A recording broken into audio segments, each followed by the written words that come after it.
वीज ग्राहकांना मोठा झटका, घरगुती विजेच्या दरात 60 पैशांपर्यंत वाढ. भूतानमध्ये दुचाकी अपघातात मालवणच्या इंजिनियर तरुणाचा मृत्यू, तिथेच अंत्यसंस्कार. लाडक्या बहिणींच्या खात्यावर 3,000 रुपये जमा होणार, हप्त्याच्या तारखेची मोठी अपडेट. घाटकोपर दुर्घटनेत एकाच कुटुंबातील 4घांचा मृत्यू, मुंबईचा मुक्काम ठरला अखेरचा. दिल्ली पुणे स्पाइस जेट विमानाचा एसी बंद, केबिनमध्ये गरम हवा, प्रवाशांचा जीव गुदमरला. अफगाणिस्तानच्या ओपनरचं विक्रमी शतक, कोहली धवनचा विक्रमही मागे टाकला. महाराष्ट्रात विजांच्या कडकडाटासह मुसळधार पाऊस, मुंबईसह 11 जिल्ह्यांना येलो अलर्ट. टाटा सन्सच्या अध्यक्षपदासाठी 3 प्रबळ दावेदार, नव्या अध्यक्षांसमोर मोठी आव्हानं. जळगावात 4,80,000ची लाच स्वीकारताना कर्मचारी अटकेत, एसीबीची धडक कारवाई.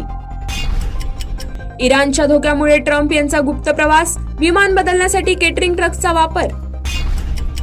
श्रीकृष्ण जन्मभूमी वादात सर्वोच्च न्यायालयाचा मोठा संकेत, मुख्य दावा कोणाचा यावर सुनावणी. मुंबईच्या 24 वर्षीय स्टार बायकरचा अपघाती मृत्यू, 1000 किलोमीटर दूर झालेल्या अपघाताने कुटुंब हादरलं. सहकार क्षेत्राला मोठा दिलासा, एनसीडीसीचे अधिकारी वाढवणार, विधेयक राज्यसभेत मंजूर. घाटकोपरमध्ये दरड कोसळून 16 वर्षीय मोहम्मदचा मृत्यू, भाच्यांना वाचवताना मुलाला गमावलं. मुंबईतील डॉमिनोजच्या 3 आउटलेटवर एफडीएची कारवाई, परवाने निलंबित.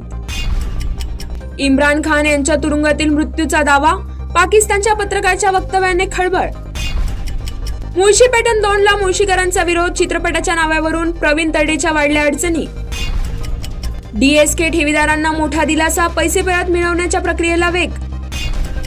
15 वर्षापूर्वीच्या मुंबईतील बॉम्बस्फोटातील आरोपीला जामीन, 12 मिनिटात झाले होते 3 स्फोट. एफसीआरए सुधारणा विधेयकावरून लोकसभेत गदारोळ, घोषणाबाजीत जेएफसीचा प्रस्ताव मंजूर. इराण युद्धात उतरलेल्या यूएसएस अब्राहम लिंकनवर संकट, सैनिकांना समुद्रात उड्या मारण्याची वेळ. बीडमध्ये अंगणवाडी सेविकेला पेटवून दिल्याचा आरोप, मृत्यूपूर्वी धक्कादायक खुलासा. तत्काळ तिकिटांच्या अनधिकृत विक्रीवर रेल्वेची कारवाई, 3 वर्षात 13,000 दलाल अटकेत. इराण युद्धाच्या पार्श्वभूमीवर अमेरिकेचा मोठा निर्णय, उरलेलं सैन्यही देशाबाहेर काढणार. एअर इंडियाला सरकारची कडक चेतावणी, प्रवाशांच्या सुरक्षेची पूर्ण जबाबदारी घेण्याचे निर्देश.